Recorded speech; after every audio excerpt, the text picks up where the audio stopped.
Halo semuanya, aku Caca dan partnerku Halo, aku Mela dan kamu yang lagi dengerin Sobat Talkers, ngobrol asik, nambah ilmu.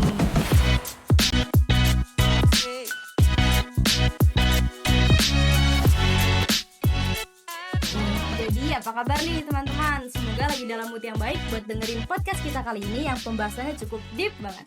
Bener kata Caca, karena topik kita hari ini tuh relate banget buat sebagian orang, apalagi para Gen Z, aku Caca sebelumnya. Nah, kita mau bahas soal Gen Z yang gak berani bersuara padahal punya pendapat emas nih. Bener banget, peristiwa ini tuh bisa kita temuin di dalam kelas, dalam organisasi, maupun dalam bermasyarakat.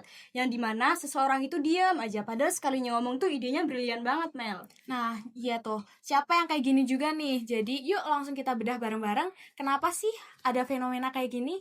Oke, jadi menurut CSIS atau Center for Strategies and International Studies, pada survei Agustus 2022 menunjukkan bahwa hampir 50% Gen Z mengaku belum bebas menyampaikan kritik dan pendapat secara publik. Kira-kira kenapa sih itu, Mel? Karena para Gen Z itu kebanyakan takut salah, takut dihakimi, takut idenya konyol, bahkan takut statement yang dia sampaikan itu malah blunder balik ke diri dia sendiri. Padahal kan namanya juga diskusi ya, bukan ujian akhir. Setuju banget, Mel. Apalagi kalau di forum tersebut itu ada senior atau yang lebih berpengalaman. Pasti kan kita bakal mikir, aduh suara gue didengar gak ya, gitu kan. Ya, aku setuju banget sih sama poin yang Caca sampaikan. Selain takut salah, aku juga nangkep ada isu soal kepercayaan diri dari para Gen Z ini. Mereka nggak yakin kalau value pendapat mereka itu tinggi, padahal keberagaman pemikiran dalam suatu organisasi atau komunitas itu tuh penting banget loh. Bener banget. Mungkin juga karena dari diri kita yang nggak enakan, atau kita tuh selalu merasa kayak nggak enak untuk mendominasi. Jadi kita merasa untuk mundur, ya udah kita merasa aman. Padahal itu nggak baik guys buat diri kita. Betul, jadi intinya ada faktor internal yaitu ketakutan dan faktor eksternalnya yaitu tekanan sosial atau kultur. Nah, PR kita itu gimana sih cara kita nge-push diri kita sendiri buat keluar dari zona nyaman itu? Nah, sekarang waktunya kita ngomongin dampaknya kalau terus-terusan diam begitu apa sih? Nah, rugi yang paling jelas itu potensi ide itu bakal hilang ya. Kita bisa kehilangan solusi hanya karena satu orang takut buat buka mulut.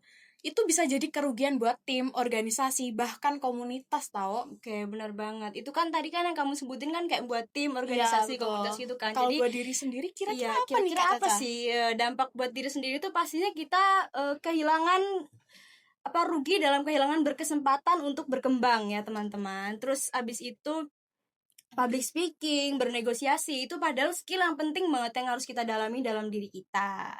Betul, karena kalau kita diam, kapan nih kita bisa ngelatih diri buat lebih percaya diri?